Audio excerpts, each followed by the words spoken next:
Hello, everybody. This is Starving Martian, host of Martian Peace Theater, and today's topic of discussion falls outside of our usual sci-fi theme, but this is just too cool an item not to show off. This, of course, is the Luna Ghost from the 2002 live-action Scooby Doo movie, and in my personal opinion, this is the coolest thing to come out of the movie, the Luna Ghost itself.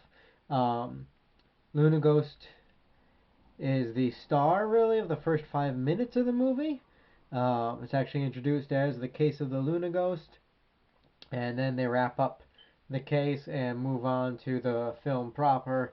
And while not a bad movie per se, I do enjoy the live-action Scooby-Doo movie. I also have to admit it's not a great film. It's not as good as it could have been, but considering how terrible other adaptations of popular cartoons have turned out, Transformers, for example, um, at least the characters in the movie look like what they're supposed to look like, sound like what they're supposed to sound like, and in 3/4 of the cases, act like what they're supposed to act like. So, cut it some slack. But my favorite part of the film is the first 5 minutes dealing with the Luna Ghost here. Now, the Luna Ghost has become one of my favorite Scooby Doo monsters. Even though, I did grow up watching Scooby Doo back in the 80s, I was familiar with all the original cartoons and the classic monsters, the Creeper, the Headless Horseman, and characters like that.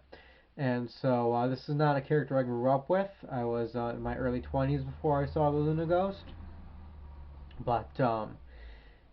But just that opening sequence really felt like the cartoon come to life. And I thought that this design here was perfect for a Scooby Doo villain. And I've always hoped that the Luna Ghost would show up in a later Scooby Doo movie or cartoon, and to the best of my knowledge, it hasn't yet. If it has been in anything else, if it's been in one of the comic books or something like that, I don't know. If you know, please inform me because I would love to check that out.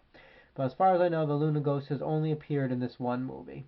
Now, the Luna Ghost, of course, haunts the Wow-O Toy Factory, a toy factory that produces Luna Ghost toys. The first image you see in the movie, just about, is the Luna Ghost carrying Daphne and crashing through a wall of glowing white figurines. Those are actually Luna Ghost toys. So this character apparently is dressed as a more horrific version of possibly a cartoon character that exists in this reality.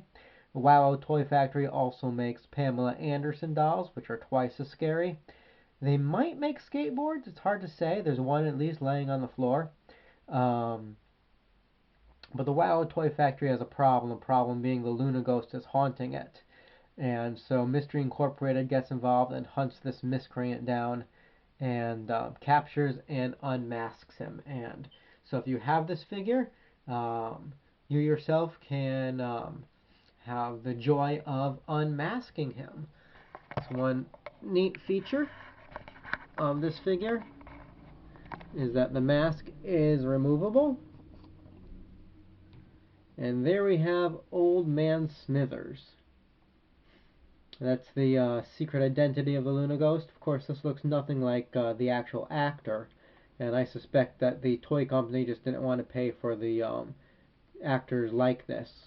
In fact, none of the toys for the movies used actors like this. The Mystery Incorporated gang, the action figures for that movie, was just previously released Scooby Doo toys with like Hawaiian style T-shirts. It was pretty cheap, pretty lame, really. Some of them came with like little tiki heads, but so this looks nothing like the actual actor, but it's still cool that he has this removable mask.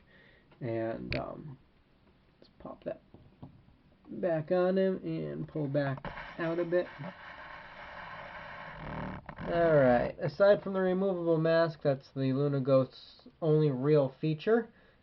He's not terribly posable. You can move his legs a little bit, but he can't stand if you do. He doesn't have any good sitting position, and his legs have a tendency to rotate back into their current position. He's a little bit difficult to stand. It's hard to tell here, but he is leaning forward slightly right now, and if I move his arms, he'll get top heavy and fall on his face. His arms, as I just indicated, do move.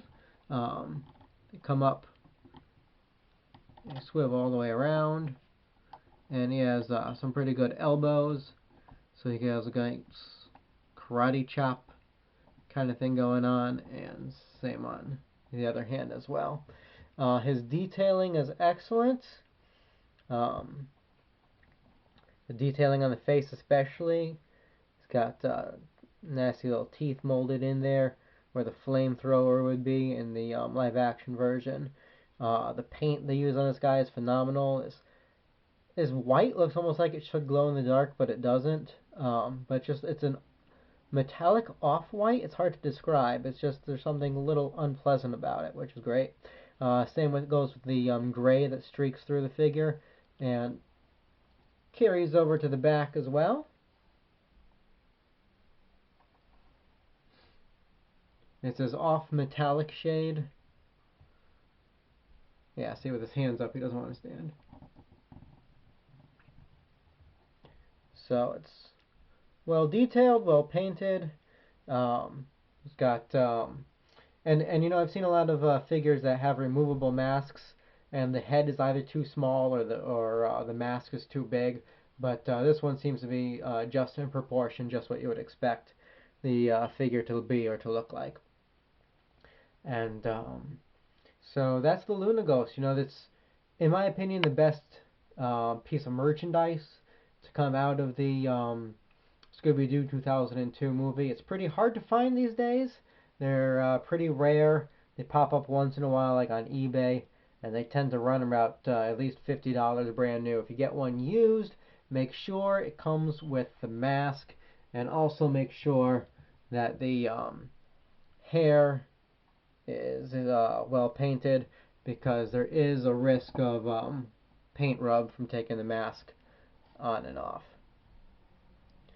So guys, that's the Scooby-Doo Luna Ghost from 2002, and this has been the Starvin' Martian. Hope you guys enjoyed. Talk to you later.